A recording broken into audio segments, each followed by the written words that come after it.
Hey guys, Sacred Spear here, and this is another episode of Fate Chat, just a casual discussion video where I talk about pretty much anything I want to in Fire Emblem Heroes, and I hope some of you guys stick around to join in on the discussion about these topics. So today I want to talk about the good and the bad of the Blessed Gardens game mode, as well as the Rival Domain special maps.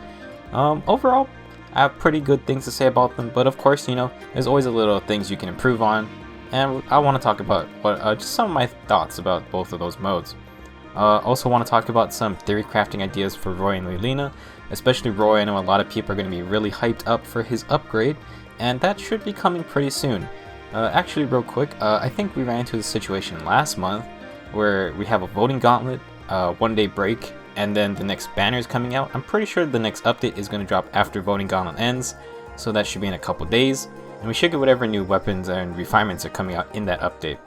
So I hope you guys are pretty excited. Also with that new banner, it could be the Thracia 776 banner. That's definitely not confirmed yet. All we know is that it's coming in April, and there is going to be another second banner in April later on. So you never know if they're going to delay it till later on in April. Hopefully it's the next one, because I'm pretty excited to see what Leaf and Co have to offer. Should be a lot of fun. Anyway, let's get into it right now. So what's the good about the Blessed Gardens game mode? Well, first off, that's just it. I'm really happy that they introduced more different ways to play Fire Emblem Heroes whenever you want. It's definitely nice to see that they're trying something new, even if you don't like it. Or I think it's a really good idea to try to introduce something different other than just Tempest Trials and voting gauntlets like we've had. One thing I do like about Blessed Gardens is that I like the team building aspect it brings to using your blessings.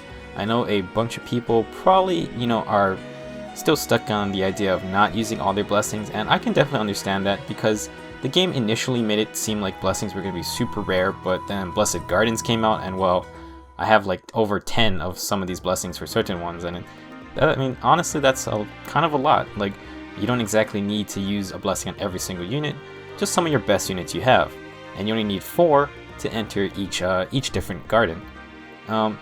Speaking of the different gardens, I like that there's a bunch of rewards initially for completing each of these stages. That was definitely a really good thing when it's introduced, because you just got a ton of things. Like honestly, I couldn't really complain about what you got at the beginning. It's really nice to see that they're giving out different things like Divine Dew. That's a really good reward in my opinion. Another thing that I liked is that they grant a ton of blessings as one of the rewards, and that is really good. Again, it makes kind of like that decision less painful. I'm not sure, you could argue that that's a bad thing, kind of devalues what a blessing is, but honestly, I don't think they were in a good spot before, because really you would just use a blessing to get more arena score or whatever, or to just boost a unit's stats when it's a certain season, and that can be kind of finicky. When you're in the Blessed Gardens, the stat boost from each different elemental blessing is always active, which is really nice. You don't have to exactly worry about what elemental season it is. And you also get double SP, which is another really nice thing. If just because you have a ton of blessings, maybe you don't plan to use the unit for the specific Blessed Garden map or zone, but you just want someone to get double SP real quick. Maybe it's not double SP weekend, and you just want something fast. It's really nice. Just give your favorite units a blessing. So what is the bad with the Blessed Gardens? Well, one major issue I personally have is that I think it's a little lazy that they're just reusing the story and paralog maps again. Let's see, you get to play the story and paralog maps the first time, initially when you do them in each mode. You get to do them again when you do chain challenges for those modes. You get to do it a third time if they're in the SQUADASSAULT maps. And you get to do it again right now in Blessed Gardens, and I just wish they did something more. Like, they could just move the enemies around. You could give the same enemies different challenging skill sets, like pull like popular builds from Arena and give it to these units, but they just have the same base kits from the story and paralog maps, and it's honestly just a little boring. Like, I appreciate the rewards, I definitely won't complain about those, but I was just hoping that we would get to play something a little new. Like, I don't think it'd be that hard if they're only putting out one new map a week. It's not even one new map per zone, it's just one single map per week. I think you could at least make a new map or set up new enemies like the training tower. Heck, I would even like it if you just went with the training tower, hit randomize and just put that in, but I don't know. I think it's just a little boring to play the same maps again.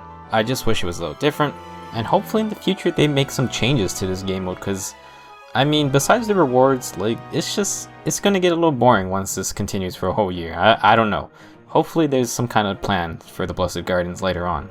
So now let's switch gears and let's talk about rival domains. And what's so good about rival domains, I think, is that unlike the Blessed Gardens, it's actually a completely new game mode with new features.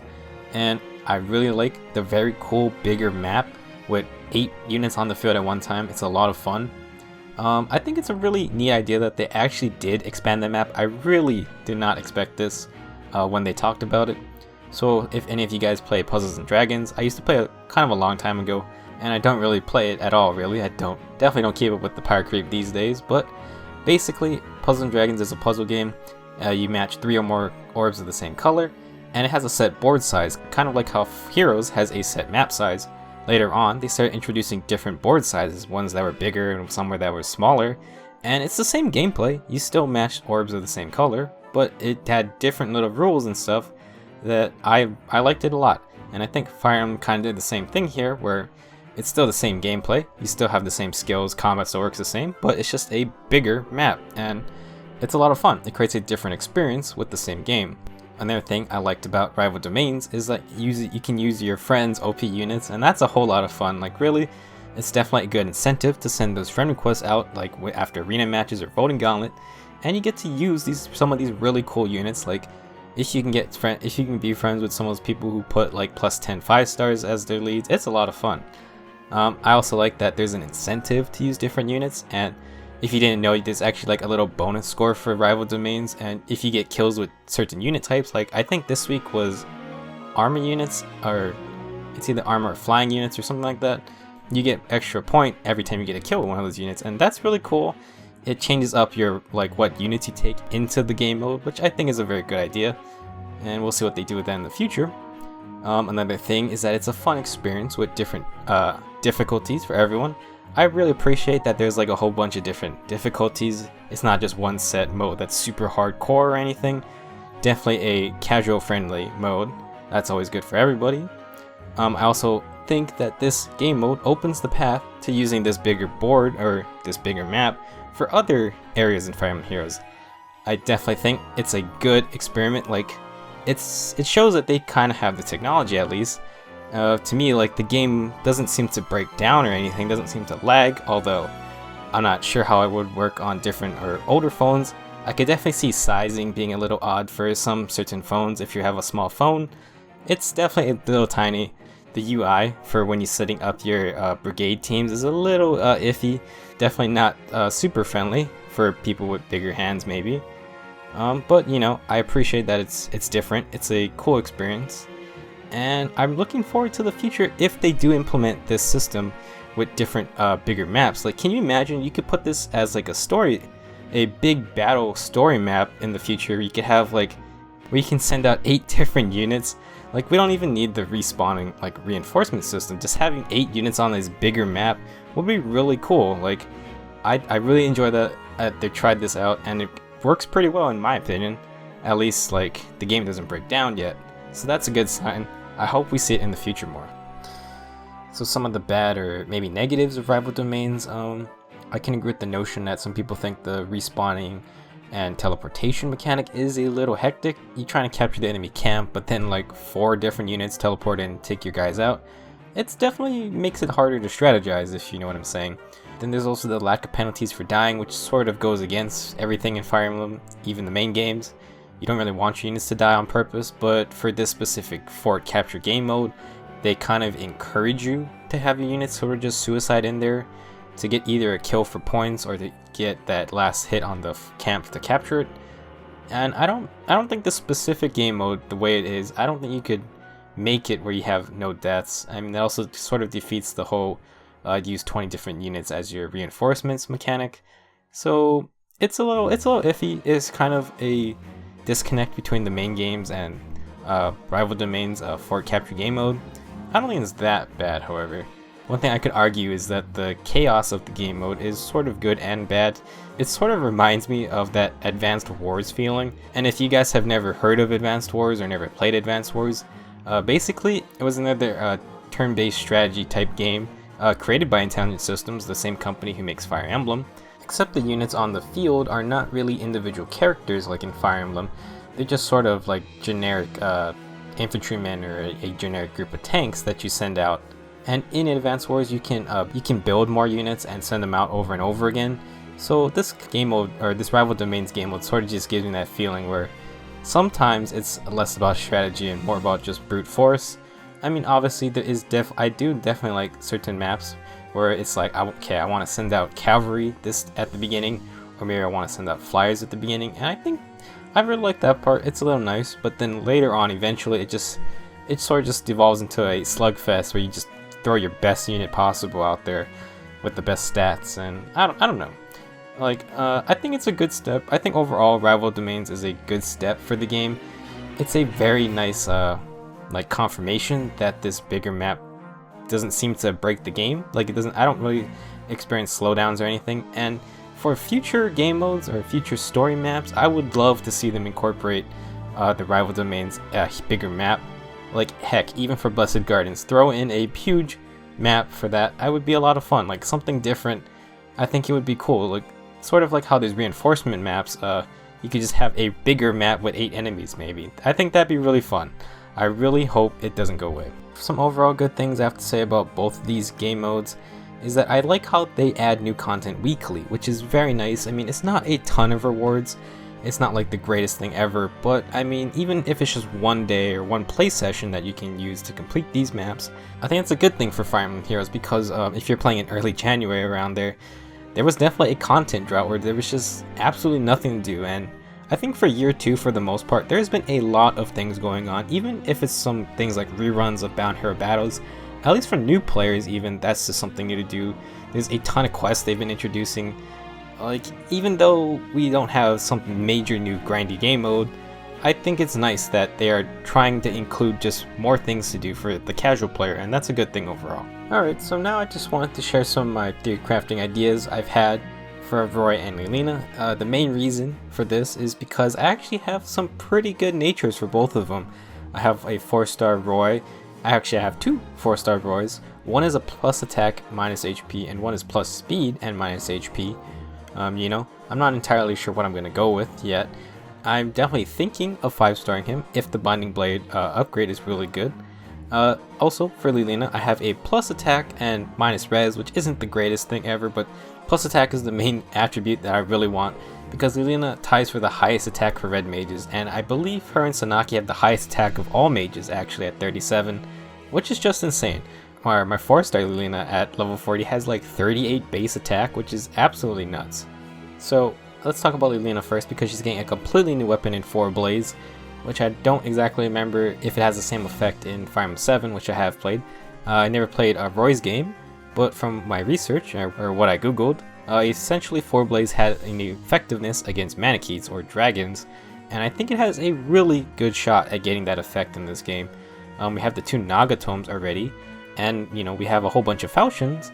I don't think adding one more tome that's effective against dragons is going to be really that bad, especially since they just keep introducing more dragons. We've gotten male Grima and now female Grima pretty recently, comparatively, after getting no dragons for a whole year almost. And I think they don't really have a problem with introducing more dragon killer weapons, because they're just so powerful in Arena these days. Unfortunately, because Lilina is a red mage, still gonna struggle against Noe, who is by far the most annoying dragon to me personally. She is so powerful, especially if the person is investing in speed. That's definitely a very annoying build to face. So that's what I think the regular effect of FORBLAZE will be, just effective against dragons. Probably we'll get something else like regular Naga and Divine Naga have added on effect, but I think for the refinements, because remember this weapon is also getting a refinement option, is I really hope it takes advantage of Lilina's high attack. So the other effect of FORBLAZE was that it grant the user +5 luck, and we don't really have luck in Fire Emblem Heroes, but that can sort of be attributed to like special cooldown, because specials are basically crits in this game. So I think it could go, definitely the refinement option could be something cool, like a heavy blade effect. She'd have got a flashing blade effect on her wing sword, so I don't think it's not possible. I would love to see heavy blade. It'd be perfect for Lilina, who has sky high attack, to get a more special cooldown in that form, that'd be really good. The only other thing I would wish for personally is just some way to get her more attack. Like Sanaki's refinement sort of focuses on attack and resistance, and she definitely has really high stats in those two. I hope Lilina gets something a little similar. They're probably going to try to differentiate her from Sanaki's, because they both have very similar stat lines of very high attack, kind of slow, and pretty decent resistance. And I hope they go a slightly different route. I'll be interested to see what they do with Lilina, because I really enjoy using high damage mages, and she has definitely one of the highest attacks in the game. Now for Roy and his Binding Blade. I know there's a ton of different ideas for what the Binding Blade could get as an upgrade, but first off, I think if they keep its original effect of defense and res plus 2/1 attack, they're just probably going to bump it up to +4, since that's what its effect would be as a skill, since it's very similar to like Bracing Blow, except with defensive version, which is probably Bracing Stance, although that's not in the game yet. I could see him doing that as just a general upgrade. And then, I don't know, the Binding Blade did have other effects when I Google searched about it. Like if it was effective against Manicheets, and you could also use it as a consumable to restore HP. Almost seems like Falchion, sort of like effective against dragons and has the Renewal 3 effect, but I don't know if they would do that. That's a little powerful. For comparison, units like Sigbert and his Dark Greatsword only have like a Swift Sparrow effect, and that's it. So that would be like what the Binding Blade would have. Shuro and his Bright Naginata only have a Sturdy Stance effect. So you know, it's not like they don't think these single effects are not powerful. I think this is the most likely what we'll get. I don't think we'll be seeing, or I don't think they're going to replace the old effect completely with something like Distant Counter, although that would be absolutely insane. As for the refinement upgrade, I still don't think they would tack on Distant Counter as an effect, as a secondary effect. That it's never been done before, but who knows? You know, maybe they really want to make Roy super powerful by giving him Distant Counter and defensive buffs in combat when he's attacked. That's a really good combination already. I don't think that's what's going to happen. One inspiration that I sort of had actually for an idea was from Super Smash Bros. And you guys know that in Super Smash Bros, Marth's Falchion does more damage at the tip, meanwhile Roy's Binding Blade does more damage toward the middle or the center. And it sort of gave me an idea, like, what about adaptive damage in Fire Emblem Heroes? It's the effect that all the dragons have, and Felicia's Plate got it, so you know, not exclusive to dragons, but it could be really cool, like if Roy got adaptive damage, since he does struggle a little bit. He doesn't have the highest attack, he doesn't have the highest speed either, so you know, getting that little extra damage against tankier targets could be good for him. It'd be pretty funny if it was like only works against close range or something like in Smash Bros, but I don't know. That would seem pretty strong. I would either hope that whatever refinement upgrade Roy gets, it's either going to make him even tankier, although that seems a little odd, right? Or it just helps him boost damage somehow, because Roy does seem to struggle a little bit with not doing a lot of damage, and who knows. I'm looking forward for what he gets, and I hope it's good for the sake of Intelligent Systems. Like I said, there's gonna be a lot of angry people if it's a completely garbage upgrade. Well, I know this has been a long episode of Fate Chat, but let's just say I'm making up for the one episode I missed 2 weeks ago. Anyways, let me know in the comments what you guys think about the Blessed Gardens and the Rival Domains game modes. We've had some time to see how they work now. We've had a couple weeks, and you know, I think there's definitely a lot of positives, but you know, I know some people have issues with the two modes. Let me know what your personal thoughts are. And again, if you've come up with any new ideas for Roy and Lilina, or even anyone else who is getting a new upgrade, you know, you can leave that in the comments as well. I'd love to hear about it. This is a pretty long video, probably the longest I've had, and for future Fate Chats, probably going to try to shorten down a little bit.